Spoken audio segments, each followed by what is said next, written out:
Hello and welcome everyone. My name is Mark Henry. I'm a senior engineer with Auditing's North American office located in Charlotte, North Carolina. Today we're going to be talking about how to architect Open-AudIT for a large-scale CMDB solution.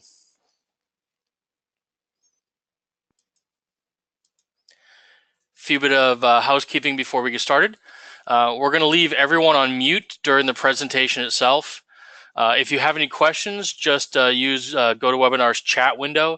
I'll get a notification of that and we can address that during the presentation. We will, however, have a Q&A session at the end. So if you want to stick around to the end and ask your questions, then we can go that route as well. And I can walk you through any samples or through a live system as well. Quick note, the session is being recorded and will be made available to all attendees later on today. When we get to the end of the presentation, we'll turn off recording before the Q&A session starts. So if you're a little shy, you don't want your voice recorded, that's fine. Just wait till the end. And again, I'll let everyone know when the recording's turned off.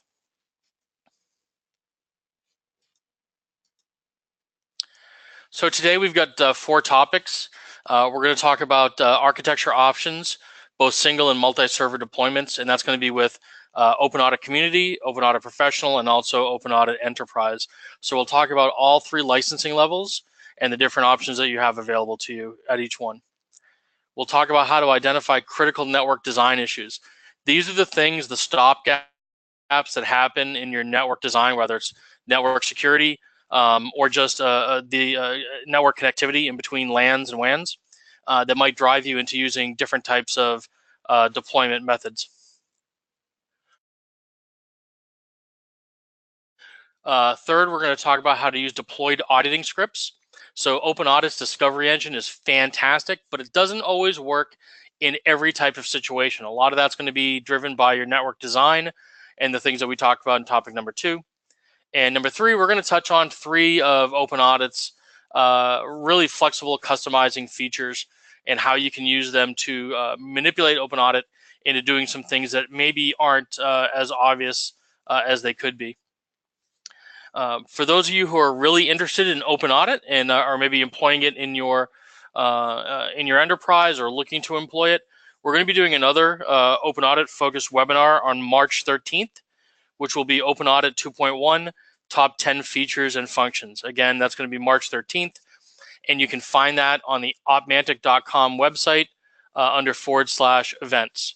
Again, that's opmantic.com /events, and that's the March 13th webinar.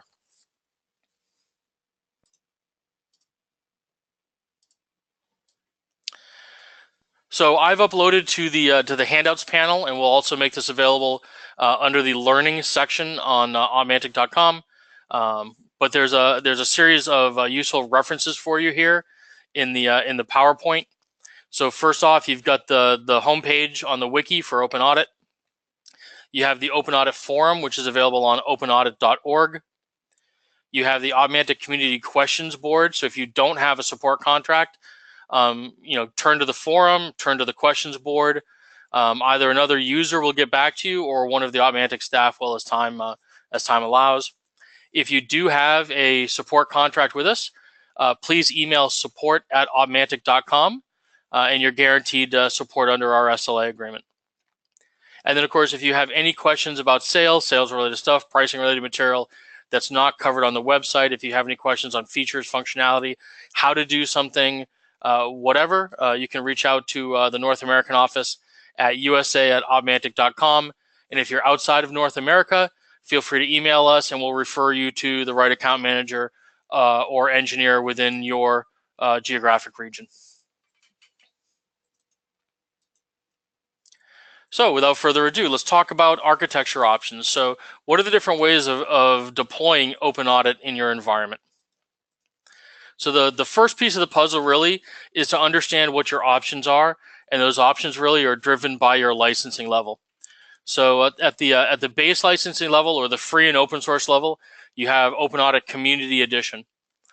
It's important to understand that professional and enterprise at all 3 of these levels ship as one installer. So when you do a download from from either the opmantic.com website or the openaudit.org website, you're going to get one installer. It's going to install Community, and it'll install the additional files for professional and enterprise as well. No matter what you license, you can still access community. If you license professional, you can get to the community engine as well. If you license enterprise, you still have all the functions in professional as well as community on top of that. So the beginning pieces with community, you've got this small list. So the big pieces are you've got network discovery, device and software auditing, configuration change detection and reporting. So it'll tell you if someone's added RAM, reassigned CPUs, added an extra drive, mapped a drive, installed software. You'll get some hardware warranty status information back as well. You'll get inventory management, so you'll be able to keep track of all your inventory, and you'll be able to create custom fields. Now, again, each of these levels build on each other.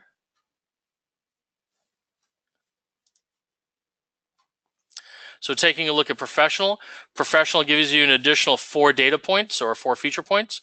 So you have the ability of creating geographical maps. So those are Google Maps that map out the locations for all of your devices. So you can see right on a nice graphical presentation where all your devices are in the world, where they're assigned to at least.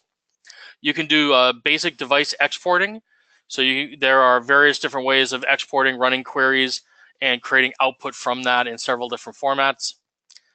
The key piece for me, anyway, and for most engineers I talk to is this one, the ability to schedule repetitive discovery and reports. The idea that you could say, I want to run discoveries on my network all week long after hours, and then breaking up every day. So you do a couple of subnets on Monday night, a few on Tuesday, Wednesday, Thursday, Friday, etc. And then first thing Monday morning at, let's say, 7 a.m., you schedule a series of reports to be generated and emailed out. And maybe you generate reports that go out to your procurement department, maybe to your loss prevention group, maybe reports that go to your hardware guys, your server guys, to tell them what devices they have, what software's been installed, talk to them about what devices have disappeared, right? Which ones have not been audited for 5 days, 7 days, 20 days, 30 days. So which devices have kind of grown legs and gone away. The last thing that's in the professional edition are enhanced reports. So community ships with about 30 queries built in. Professional adds in time-based or historical reports. So the concept that you can say, tell me what was found over the last 7 days, give me a list of all the software that was installed over the last 30. So it gives you that ability as well. It gives you a multi-reporting feature. So you can select multiple reports at one time, output them all either to the screen or out to a CSV. The next level of licensing is the Enterprise Edition. That one gives you high scale and high availability, which are big parts of what we're going to be talking about today. It also gives you file auditing, the ability to audit an individual file and keep track of whenever it changes and alert on that, or an entire folder. It also gives you baselines, the concept that you can point to a server and say, this is my gold edition device. Every other, for example, Windows 2008 R2 server should have this minimum system configuration, hardware and software install base as a baseline, and anything that doesn't, warn me and let me know what's going on. One of the other things that we'll touch on today is also the concept of configurable role-based access, so RBAC, using both AD controllers and LDAP. The Enterprise Edition includes a RESTful API. So if you want to do southbound connectivity, you want to pull data out of Open-AudIT and push it into some third-party piece, maybe a business intelligence system, or into a SQL Server database, or you want to push it over to Oracle, or wherever you want to send the data, we have a RESTful API, and you can pull data 6 ways to Sunday. So now that we've touched on the different licensing levels and what they include, what you can and can't do with them, let's take a look at the different ways of actually deploying Open-AudIT and scaling it, right? So we're going to start with Open-AudIT Community Edition. The Community Edition is the free and open source edition of Open-AudIT. Again, the Community Edition ships with the installer. It is the core piece. So think of this as almost like a jawbreaker, where the center, the middle piece of the jawbreaker is the Community Edition, layered outside that is the Professional Edition, and then outside that is the Enterprise Edition. So you can always use the Community Edition. In fact, Professional and Enterprise both rely on the Community Edition to handle all of your discoveries, all of your auditing. Much of the functionality that Professional Enterprise use is coming out of the Community Edition. So in this example that we have on the screen, in the top left, you see the Open-AudIT community server. Users connect into that community server. That server connects into usually a small business LAN, right? A small or medium business LAN, and audits that piece. It's important to understand that the community server has to have access to the audit devices. All the audits are run manually. They're ad hoc. So when you want to run an audit of your network, someone actually has to fire up the Open-AudIT community server interface, select an audit to run the audit, and leave the interface open. You can't close the interface, because once you close the interface, you'll kill the Apache threads that are behind the scene, and the auditing will stop, right? It's really designed for a small business, but it can be expanded if you have the time and resources. So we've talked to community members who have gone in there. They've either hacked the code, they've worked out different ways of doing things, and they're using it at medium scale, right? They're able to do thousands or even tens of thousands of audits over time, but it takes a lot of effort. It takes a lot of know-how. Not everybody has that amount of time, those resources. And frankly, when that resource leaves that hacked that solution together, how do you maintain it over time, right? How do you make sure you keep it going? Generally speaking, Open-AudIT Community is meant, again, for a small to medium-size LAN. It's not really meant to be a large, wide-scale deployment across multiple LANs, multiple subnets across a large geographic region. Next up is the Open-AudIT Professional Edition. The concept here is that the Professional Edition, again, sits on top of Community, adds additional features and functionality. Two of the key pieces are the concept of being able to do scheduled tasks, right? And in those are scheduled discoveries and scheduled reports. So for example, you might schedule Open-AudIT on Monday night to audit the 10.10.0.1/24 subnet. So a /24 would have 256 IP addresses within it. And that'll take anywhere from about 20 minutes to 45 minutes to complete. You might also have it schedule multiple discoveries back to back, which is a big plus over Community. Inside Professional, for example, you might schedule it to start an audit of a subnet at 6 p.m., another audit at 6:15, another one at 6:30, another one at 6:45, another one at 7 p.m., etc. The only consideration would be having enough resources, both CPU and memory, to have all of these running. You'd also obviously want to have enough bandwidth on your interface from Open-AudIT into your network. And of course, you'd want to make sure that you are balancing your load so that you weren't necessarily tying down any one subnet, any one switch, any one router with too many simultaneous back-to-back audits running.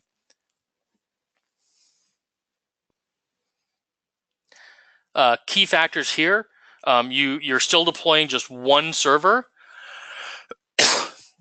The great benefit is because you're doing these scheduled tasks and reports, you don't have to have a GUI interface open. Someone doesn't have to sit there and start the audits manually.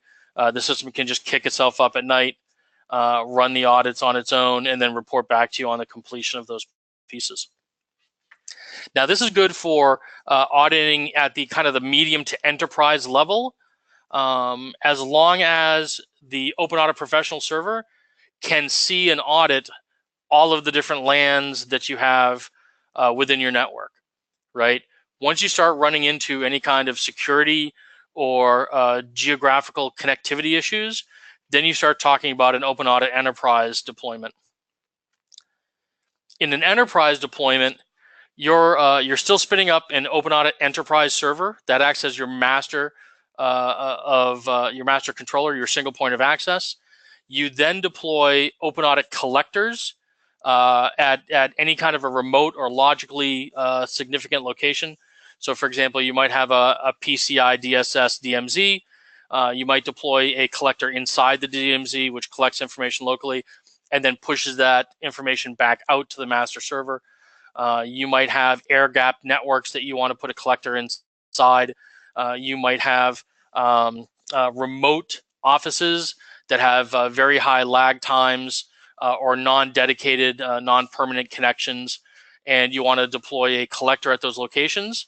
Have those collectors run autonomously, so they run on their own, collect information, and push that information back up to the Open-AudIT enterprise server or master server.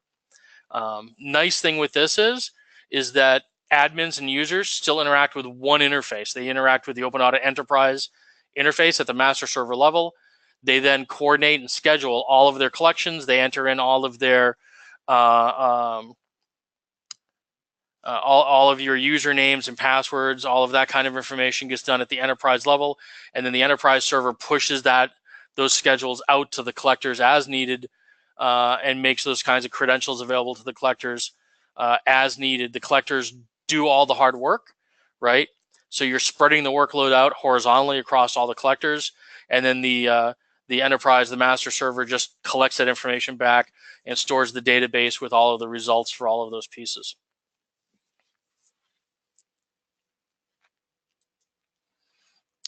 So installation, what's needed to install and run Open-AudIT? So we have installations available for both Windows and Linux. It does require a 64-bit operating system. So if you try to install on a 32-bit, at least on Windows, you'll get complaints during the installation, and it simply just won't run correctly. You'll get all kinds of problems in the GUI, pieces in the back end won't work, etc. So it's got to be a 64-bit OS. We really strongly recommend that it be a server operating system. So we've had clients before install on Windows 7, Windows 8, Windows 10, and it works. It'll do the job. Again, it has to be a 64-bit edition of those workstation class operating systems. It'll do it, but it doesn't scale.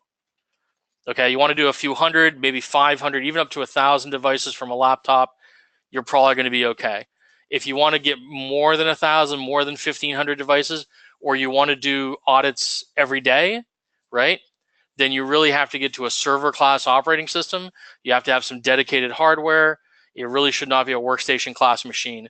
The machine simply won't have the I/O speed, the ability to read and write to the hard drive fast enough. And of course, if it's your laptop, right? If you want to do any kind of a scheduled audits, the laptop has to be plugged in, it has to be powered on. The power off features all have to be disabled on it, etc. And it's really not a practical approach, right? So again, server class machine, server class operating system, 64-bit OS, and you can install on either Windows or Linux. The audit capabilities, whether you deploy on Linux or Windows, are the same. So they can audit the same types of devices, doesn't matter.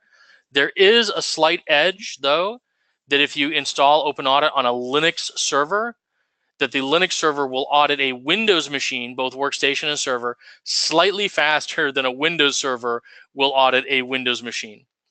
So some of that has to do with Windows file sharing and WMI and the way Windows machines talk to each other.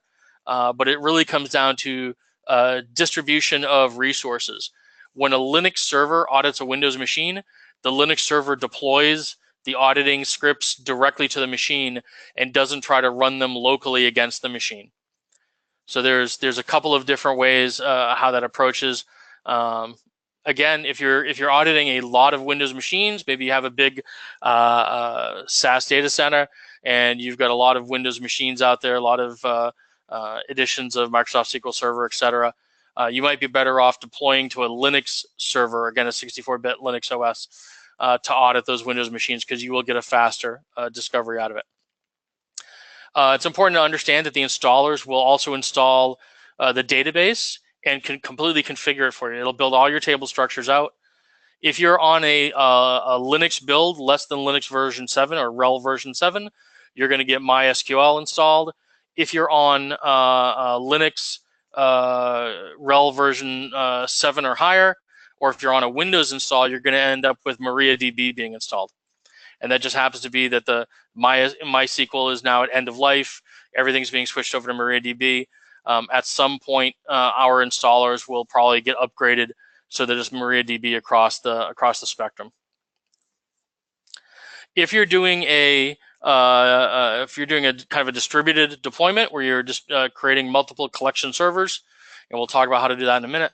But if you're deploying a lot of collectors with Open-AudIT Enterprise, you can actually mix and match the operating system. So you might have some collectors running Windows, you might have some collectors running Linux.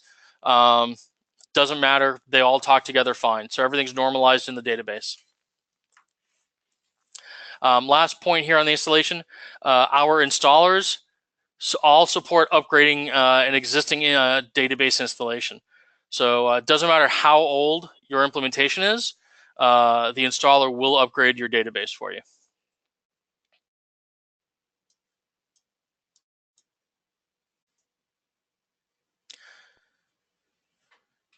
Okay, so got a question from Steve. Steve asks, is it possible to upgrade and start a new fresh database? Yes, absolutely. So the on the first page, the references screen in the PowerPoint, there's a link to the Open-AudIT wiki page. There's a page there with instructions on how to completely blow away your existing database. So if you want to do an upgrade, what you could do is you could do a complete backup of your database. So back it up, run the upgrade, and then run the commands for refreshing the database and blowing it away. And so you'll end up with a fresh, complete, empty database.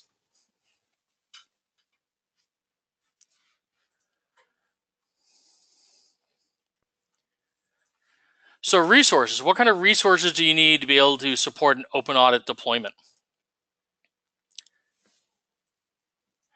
So we get this question probably a couple times a week. We've actually attempted to put together a couple of different sizing spreadsheets. And the reality of the situation is it really comes down to the total number of subnet audits being run, total number of devices by type being audited, because each type of device returns a different size package of information to the server, and how often the audits are conducted, right? And so what I mean by that is this. If you have a relatively small network and you're running one subnet audit at a time, that individual audit actually just runs single threaded. So as it's auditing that subnet, it's going IP address by IP address, one IP address at a time, auditing, asking for information, and then going on to the next IP address. If I run two audits simultaneously, I now have two threads running, two logical threads that Apache is maintaining for me, and it's working down two different subnets, and it's hitting each one individually one IP address at a time.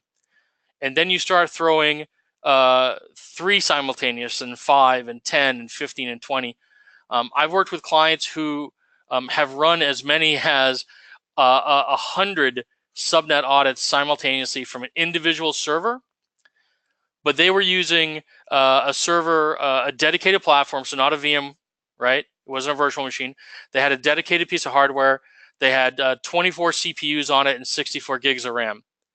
But their goal was to be able to do 50,000 devices every 12 hours. And they hit their goal from a single server.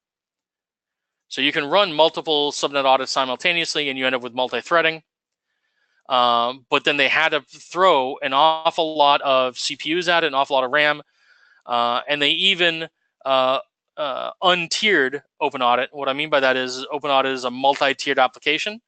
You have the front end web application tier. So you have Apache and all of the pages that are driven by Apache. You have the middleware kind of business logic layer. And then you have the back end, which is the database. They actually pulled the database off of that stack and put that on a separate server with dedicated storage. And what that did for them is it freed up the CPU cycles and the I/O cycles on the front end side, on that kind of front end HTML in Apache Edition, and allowed one server to handle that and all of the business logic, and a separate server just to handle the I/O of reading and writing into the database. We generally recommend, if you're starting anything from 3 to 10,000 devices, that you target about an 80 gigabyte hard drive, 4 to 6 virtual CPU, and 68 gigabytes of RAM. And I did say virtual CPU. So Open-AudIT is very comfortable running on a virtual machine, no problem at all. In fact, you can download the Automantic appliance, which is nothing more than a CentOS 6.9 based virtual machine, which has all of Automantic's solution set on it. pre-installed, pre-configured, ready to go. You can spin it up, have it up and running and auditing your networks in about 15 minutes. We also get the question of how many resources do I need? And a lot of times this comes from people who are migrating or leaving really, really large enterprise level CMDBs, systems that require not 5 or 10 or 15, but 30 people in their management system doing programming and writing backend systems and writing queries and screens and stuff. Open-AudIT doesn't need any of that. Generally speaking, for an implementation of about 10,000 devices, you need one part-time employee, somewhere around 4 to 6 hours per week during the setup and implementation. And that's if Augmentech provides some resources to help you. You might be more along the lines of 2 days, somewhere from 12 to 16 hours a week, again, during setup and implementation, and then maybe an hour or two per week thereafter to keep the system up and running, make sure the audits are being done, troubleshoot any audits that aren't completing, maybe write a couple of custom queries, etc. So this is not resource intensive, either from a hardware or manpower standpoint. All right, so now we've talked about the different ways to deploy the solution. So what are the kind of the critical design issues in your network that you have to take into consideration that help drive how you deploy it, right? Can you use community? Do you have to use professional? Does enterprise make more sense? Let's touch on those pieces. It really comes down to just really these 5 kind of broad categorizations. I really look at helping customers move from professional to enterprise when we start talking about network security restrictions. The concept of having some kind of a DMZ, right? Blocked off areas where you can't have, or those areas cannot have or will not allow any kind of inbound or outbound connections, right? So you might have a PCI DSS zone. It's doing all of your credit card processing for you. Maybe it's holding credit card processing information. Might also be healthcare stuff, right? So here in the US, it might be HIPAA high tech, right? You might be looking at some of the new European requirements underneath the GDPR, and not wanting, again, to have that kind of transgression into a secure zone by an auditing server that's coming in and scanning ports and protocols and trying to figure out what kind of devices are at each location. So you might start looking at using collectors inside those DMZs, inside those zones, collecting locally and pushing out. You might also look at the option of deploying auditing scripts to the servers that run on each server. And we'll talk about that in a minute. But you can actually deploy auditing scripts. These are not agents. These are not running in the background. They're not collecting data. It's something that gets kicked off by a scheduled task, whether it's a Windows task or a cron job on a Linux machine. Run, collect information just like the audit would, and then push it back to the enterprise master server. You might also have issues with limitations on credentials. Excuse me. So, for example, in order to audit a Windows machine, you have to have the Windows admin credentials in order to audit that machine and get everything you can from it. You can use a admin set of credentials. You can, on a Linux machine, you can use sudo, a set of credentials with sudo access. If you use anything less than an admin set of credentials on either Windows or Linux machines, you're going to get something less than the full return of information. And so again, that may be a situation where deploying those credentials locally and having them run locally with local credentials, or having them run locally with something less than an admin set of credentials might be okay.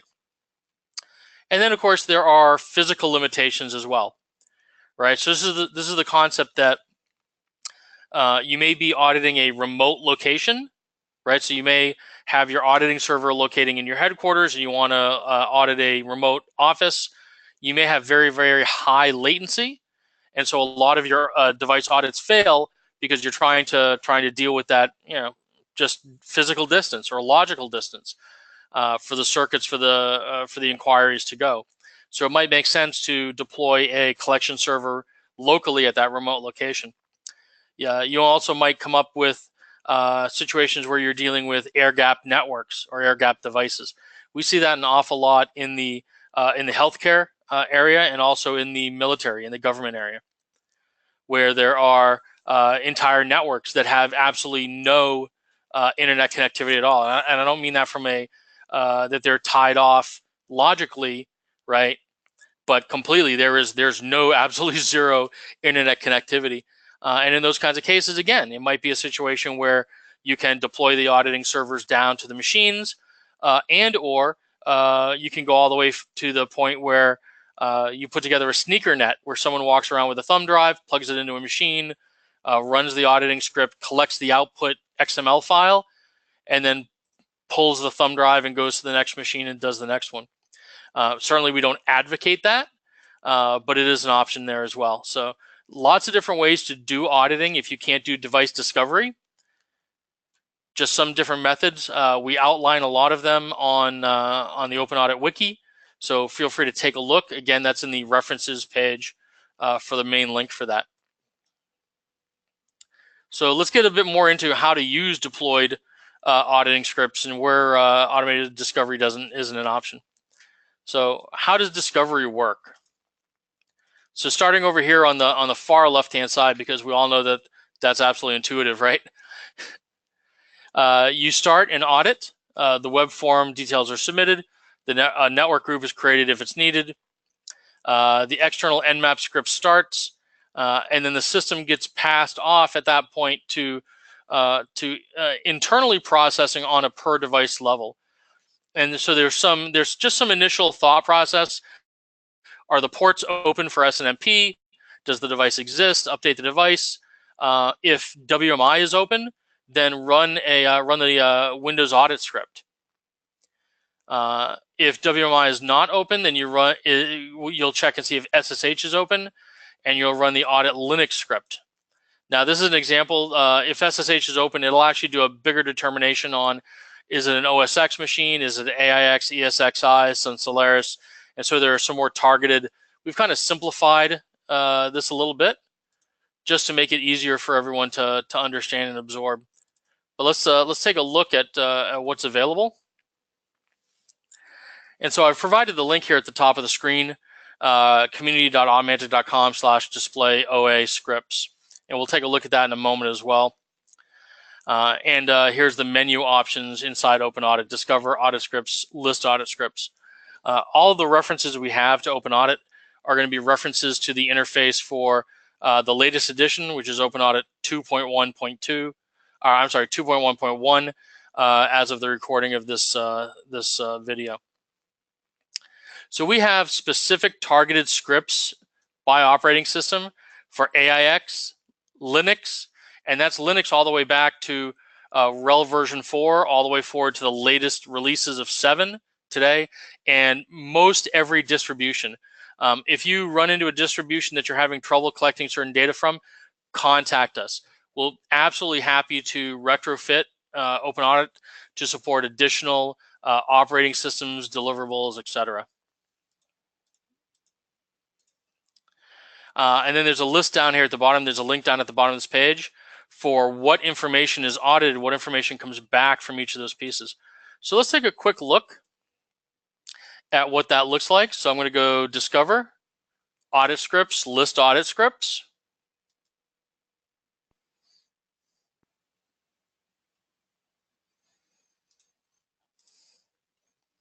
And I've been logged out for inactivity. Everything on this login page, by the way, all the notes that are on that login page you just saw, the logos on that, all that can be customized. So you have a complete list of all the audit scripts that are here. You can see the details of those audit scripts. So for example, I'm just going to drill into the audit AIX script.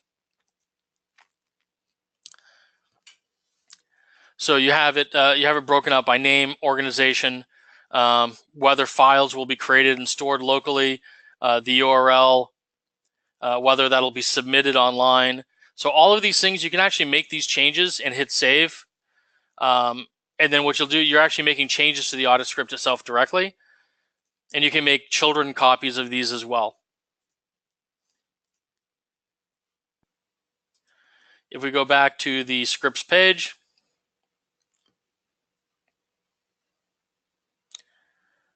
and I'm just going to pick one of these. Let's pick Windows config.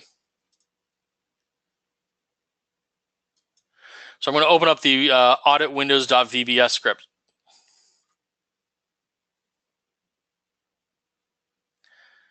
Sorry, my fault.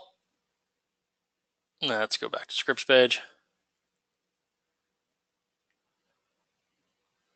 All right, need to hit the download button on the right-hand side, guys, not the one on the left.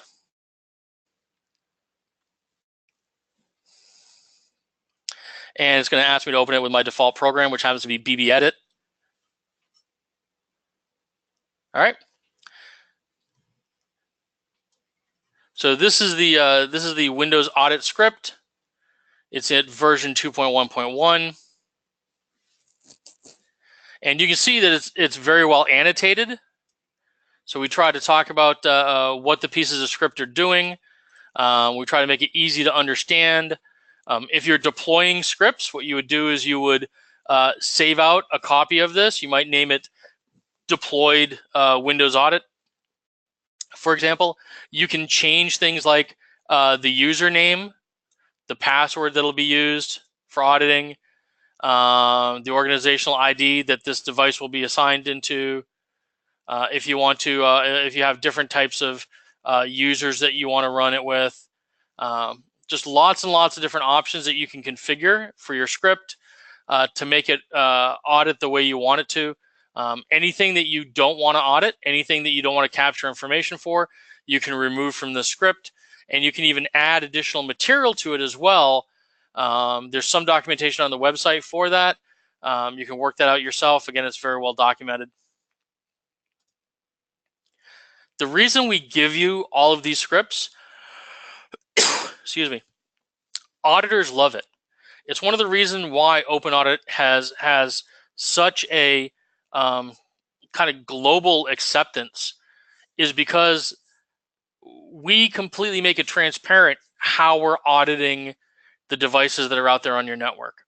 So when an audit team, whether it's an internal audit team or an external audit team, maybe you're going through something like the SAS 70 SOC 2, and your auditors come in and say, well, how do I know that you're collecting everything that you should be collecting? You can actually download these script files and hand them the actual audits. This is what we're looking at. This is everything we're collecting. And we have yet to have an audit team come back and say, oh, you're missing something critical. You have to look at, why aren't you collecting these pieces? But if they would, if there's something specific you want to add in here, contact us. Send something over to support@auditing.com. If you have some code improvements, if you look through the audit scripts and you see something that can run faster, run easier, run better, or you want to add an extra section to it, feel free to submit that over to code@auditing.com as well, and we'll roll that into the community edition, which makes it available to professional and enterprise users as well. So if you're using the community edition, we love to hear from you. We love to get your software samples back in because it helps everybody, and we make it free and open source for for anyone who wants to use the product line.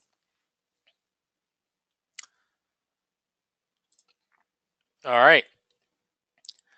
So those are the audit scripts. Again, we have there's a complete layout on this this last link at the bottom of the screen, the what is audited, that goes into what each of the scripts audit.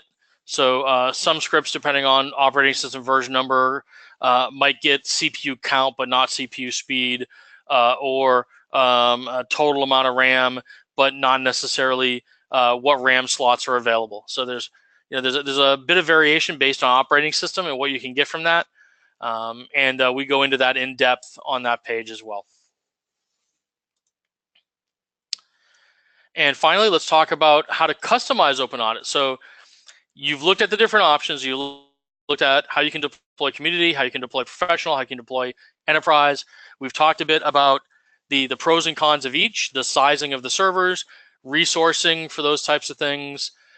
We talked about what network or physical constraints you might have that might drive you to use one over the other, as well as the practicalities, right? The idea that with professional, you can schedule discoveries and audits, where with community you can't. And then even with enterprise, you can go further and you can scale the system out, and you have the ability to audit files and folders, do baselining. There's the API system with enterprise. So lots of different opportunity at each licensing level. But what are some of the really cool features that Open-AudIT has? The nice thing here is that custom fields and new queries are available in community, professional, and enterprise. So when we touch on those two features are available in all 3 licensing editions. Really tight role-based user access is available in the enterprise edition. We have user access light in community, RBAC support, but it's defined RBAC support in professional, and completely flexible RBAC support in the enterprise edition. So let's talk about customizing role-based access. Again, another link directly to the users page talks about how to create users, how they're organized, what they do, what that looks like. The big thing is that our users have kind of a 3-point pyramid on how they work. So you have the concept of an organization. So you might have a parent organization, and then you have maybe departments or children's within that parent, or maybe you have a holding company, right? So you have a parent holding company at the top. That's your core, or the peak of the pyramid, and then inside that you have different businesses. Then inside those departments or lines of business, and then maybe even regional offices. So you can organize things, organize your organizations like a pyramid, right? And then you have roles. So people do roles, right? So you might have managers, you might have reporters, you might have guest access roles, you might have database administrators might be a role that you have. And so the last point of the triangle would be the actual user itself. So you create an individual user account. So for John Smith, and you take John Smith and you assign him to an organization. And if the further up the organization he's assigned, he inherits everything underneath him. So if you put him at the parent holding company level, at the peak of that organizational pyramid, he has access to all of the devices throughout all of the organizations below him.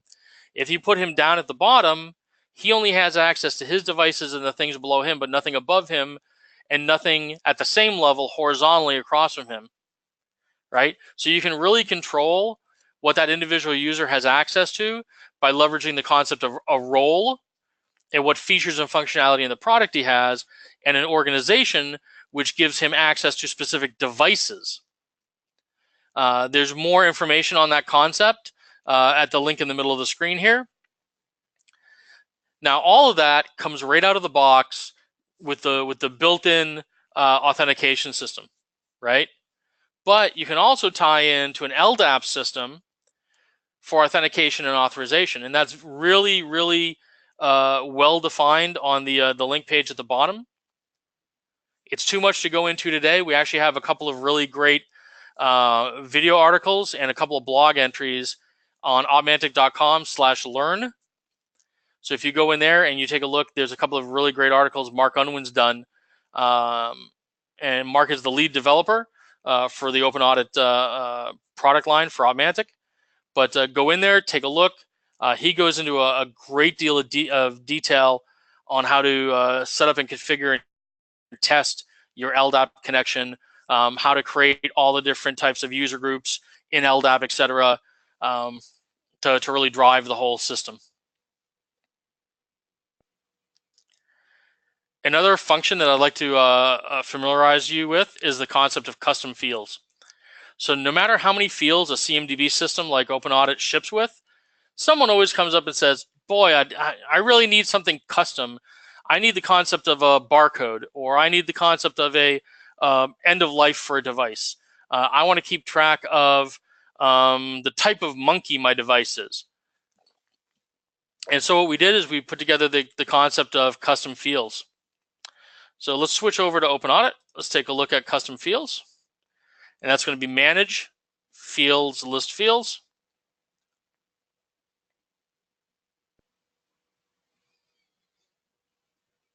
So you'll see we have several custom fields here built out. There are several different types of fields that you can create in Open-AudIT. You can do a text field called a var character. You can do a list box, and that's a single select list box. So you can only pick one item. You can't multi-select from it. There's the concept of a date field. So we actually use a date picker, and we actually use the date picker provided by the browser that you have. So the date pickers on different browsers will function slightly differently. And then we also have the concept, again, of a var character, but it depends on how you want to use it.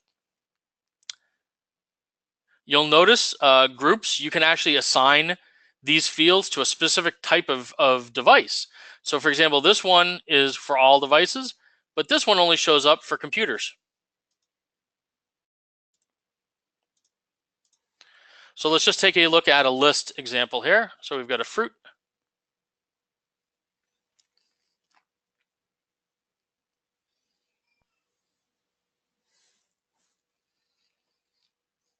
So you can see we have a name, an organization. It's assigned to the group ID. So this one is computers. So again, you can actually assign this to different types of devices. So it could be assigned to all devices or computers, Debian computers, public IP devices, switches, and this field would only appear for that type of device. This happens to be a list. You can see that in the top right corner. And the values in the list are comma separated. So this one happens to be the fruit field. And in the fruit field, I have apple, banana, mango, orange, and tangerine.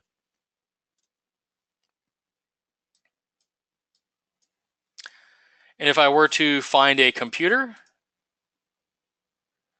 so let's take a look at devices.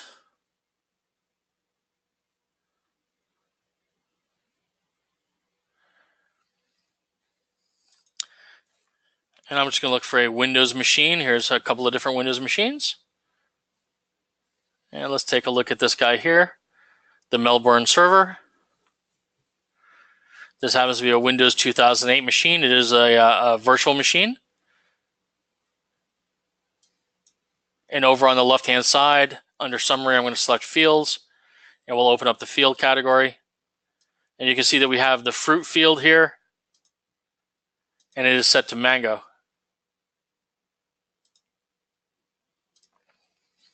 We have a couple other examples that are here as well. We have a barcode field, the end of life field, which was created as a date field, and just a grid location. We wanted to do an example of creating a custom field for a customer.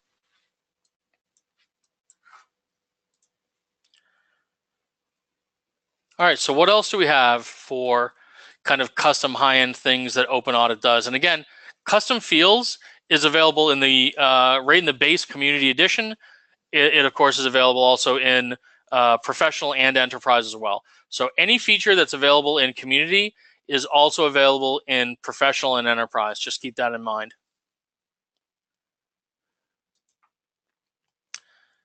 So creating custom queries. So Open-AudIT community ships with about 32 custom queries. Professional adds in a series called reports and summaries. So summaries are a two-step. So for example, you might say, give me a summary by operating system family. And so it might say Windows 2008 R2 server, there are 50 of them, and you click on the number 50 and it gives you a list of all of those 50 devices. But queries, again, start right off the bat with community, and they flow right through professional and enterprise as well. And you can create your own custom queries. So let's go back to Open-AudIT. Under the reports menu, so for example, this query, this report, device, that's a straightforward query. I can execute it directly from the interface. I can assign it to a menu under reports. I can pick and choose which columns appear on this query. I can export this query as a CSV, as a JSON, as an HTML table, or as XML. This is all built in. I can do an advanced search against this. I can do a simple search. So we did that a moment ago, but let's do a search for CentOS. So I'm going to start typing CENTOS. There we go. Look at that. So we get just the OS family down here. And I've got a little list, and I can export that list if I want to. So I can do a really quick search through queries. They're all interactive, and they're all managed through Manage Queries, List Queries. I do 5 to 6 demos a day, pretty much every day out of the week. And invariably, no matter how many queries or reports or summaries you ship with, a customer is going to ask for something very, very specific, something that is that only they want, that no one else has ever asked for before, but it's important to them. It's something that would be that has value for them. An example of that might be all devices older than 3 years. So this was a query a customer asked us to put together for them. It's a straightforward query. We did it here as an example. We do have a specific page on our Open-AudIT wiki just for writing queries, and we go into it very, very in depth. We have a handful of additional queries there, for example, as well. But at the end of the day, a query is nothing but a SQL statement. Select system ID as system ID, on and on and on, and it goes. And for a workflow, we simply say, open up a report that has a format similar to what you want. Copy the SQL into Notepad. I use BB-Edit. Pick whatever's your choice. Some people use Notepad++. Copy it into it, paste it, make your modifications, and then create a new query and paste it in, and then run it and see how well it runs. And the system will tell you what works or what doesn't work. If you have a support contract with us, you can email support@auditing.com if you're having trouble with creating queries, and we'll be happy to help you out. At the end of the day, these the queries themselves, again, they end up being a SQL statement. You can give it a name. You can assign it to a menu category. You can determine whether that query is or is not displayed.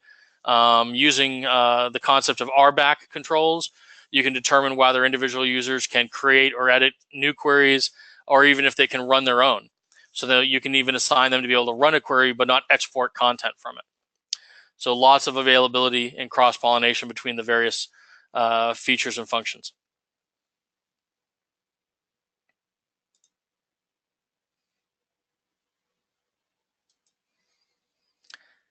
So that concludes today's presentation. I'm going to take it off recording now,